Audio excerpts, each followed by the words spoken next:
Welcome to the Drama Coach. Today we are going to demonstrate for you a great warm-up drama game that we call Four Corners.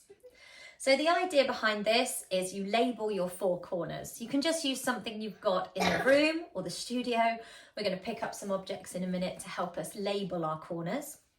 Your students, I only have one today. This can be a nice whole class group. Your students will walk around the space. You'll choose someone, or you yourself can cover your eyes, call one of the corners. Oh no, don't call the corners until you've sent them to the corners. Shout go. The kids can go to a corner that they choose, maybe with their friends, maybe on their own. Your eyes are covered, or the volunteers' eyes are covered. You call the corner, say it's the water bottle corner, and then the kids in that corner have to do a spontaneous improvisation that you give them the topic for. You could just start with your object. Okay, we're going to give this an attempt. What did you want to add? You could also do this in PE or anything.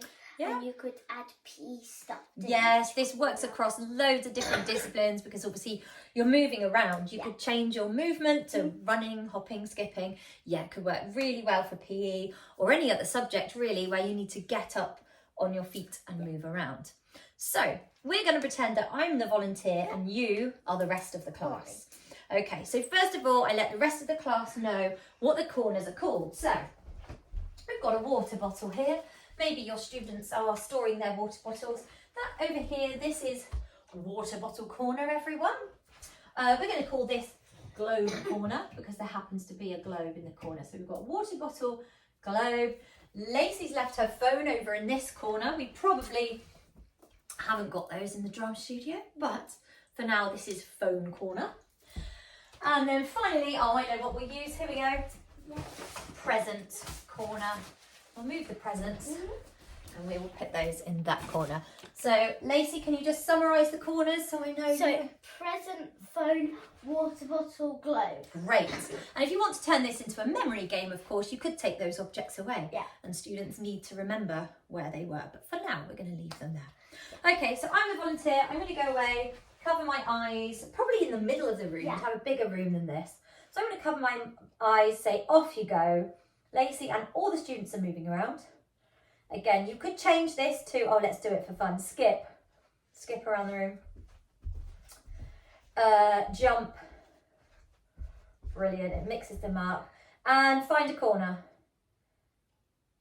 So everyone scatters, they find a corner, and without opening my eyes, I am going to pick a corner. I'm going to pick the phone corner. I open my eyes. Oh dear, nobody's in the phone corner, so I'll have to close my eyes again.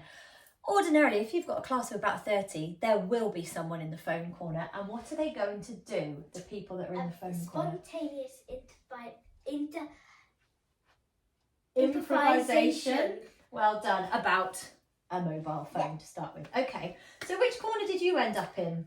The globe corner. Do you think you could do a spontaneous improvisation about the globe?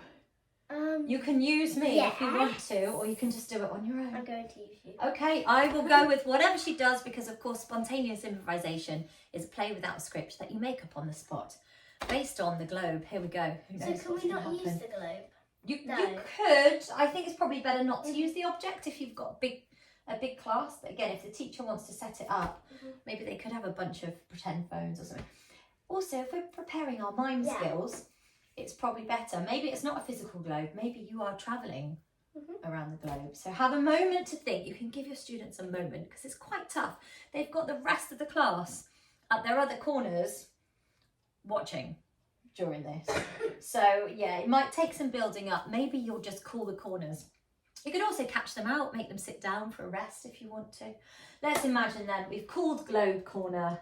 You and your group are going to start a spontaneous improvisation.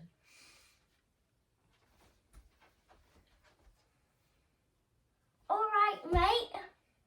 You're sailing across the world today. Yes, we are sailing across the world. Hop on the cruise and get to go.